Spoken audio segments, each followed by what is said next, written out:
Mesdames, Messieurs, bonsoir. Bienvenue dans le Grand News Soir. Dans l'actualité ce soir, guerre Israël-Hamas, le groupe terroriste juge prématuré d'en parler d'un accord de trêve selon la source provenant du Hamas. Une première phase de projet prévoit notamment une trêve de 6 semaines durant lesquelles Israël devra libérer 200 à 300 prisonniers palestiniens en échange de 30 à 40 otages toujours détenus à Gaza. À 10 contre 11 dès la 43e minute, la Côte d'Ivoire sera au rendez-vous des demi-finales après sa victoire miraculeuse en prolongation face au Mali 2-1 cet après-midi, ce samedi. Donc, à Paris, nouvelle manif pour réclamer l'abrogation de la loi immigration. Plusieurs centaines de personnes ont manifesté ce samedi en dépit de 35 articles de texte rétorqués par le Conseil constitutionnel le 26 janvier dernier. À Quimper, une mère accouche dans sa voiture bloquée par la manifestation agricole.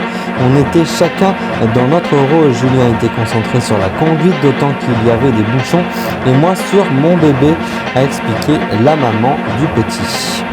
Des policiers municipaux en mal de connaissance sont descendus dans la rue partout en France, de Lille à Marseille en passant par Paris. Des centaines de policiers municipaux ont ainsi défilé pour réclamer une meilleure reconnaissance et de ne plus être considéré comme un sous-police. Et à la fin de ce grand news soir, à la prison de Fleury-Mérogis, un détenu s'évade lors d'une sortie au musée de Quai Branly. Le détenu en question, qui bénéficiait d'une permission de sortie pour participer à une visite du musée, purgeait donc une peine de 2 ans pour vol aggravé. Nous ferons le point à la fin de ce journal.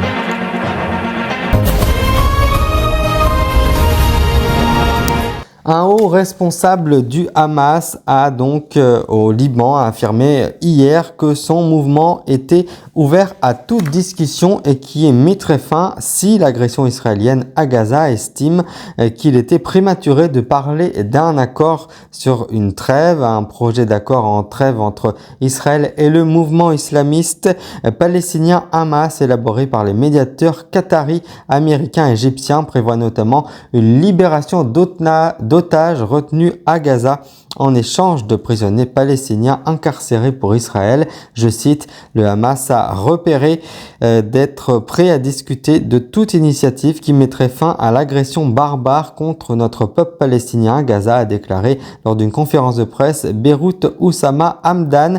Il a confirmé que son mouvement avait reçu la proposition de trêve, mais s'il y a des détails qui manquent selon lui.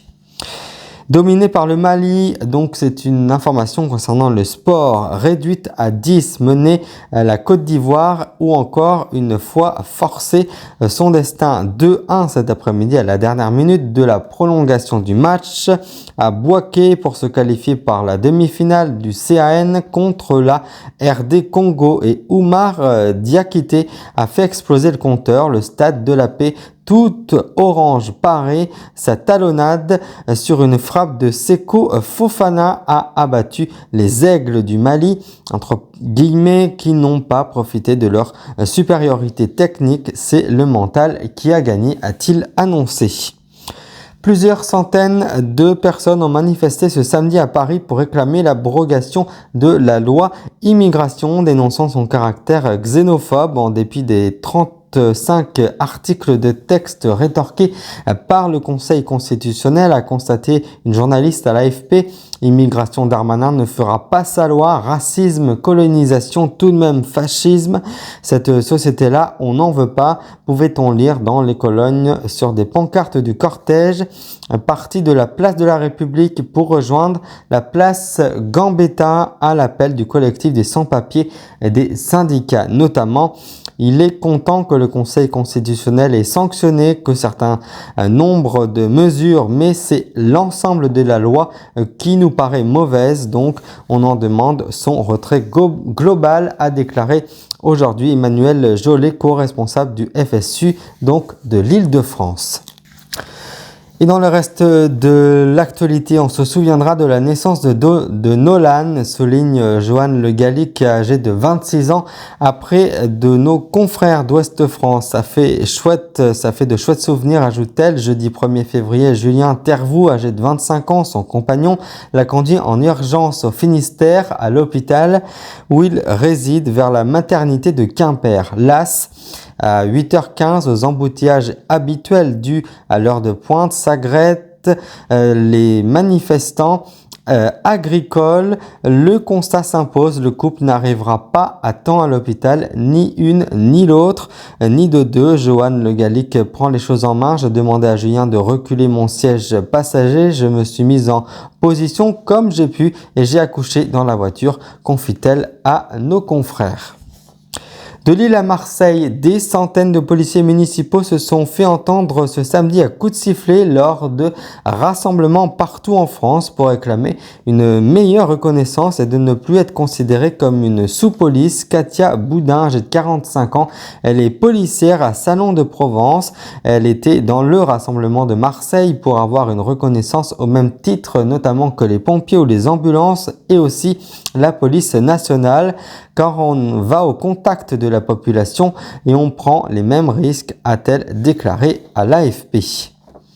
Je vous le disais dans les titres tout à l'heure, un détenu du centre pénitentiaire de Fleury-Mérogis dans l'Essonne s'est évadé hier matin lors d'une sortie au musée de Quai Branly. Jacques Chirac à Paris a indiqué aujourd'hui le parquet d'Evry, confirmant une information du site Actu 17.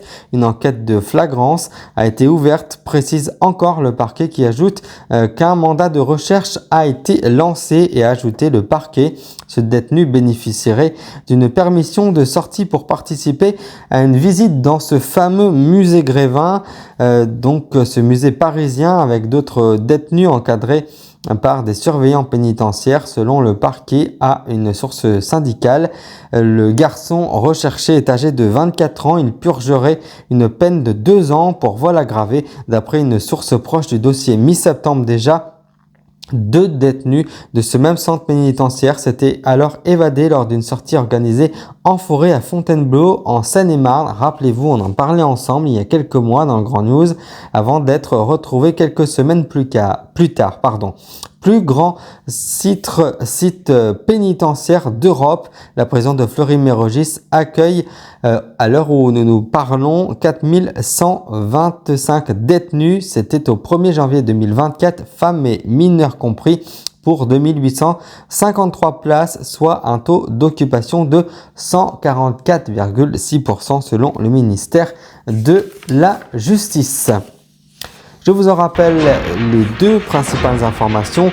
À Paris, une nouvelle manif pour réclamer l'abrogation de la loi immigration. Plusieurs centaines de personnes ont manifesté ce samedi en dépit de 35 des articles de loi, texte retorqué par le Conseil constitutionnel le 26 janvier.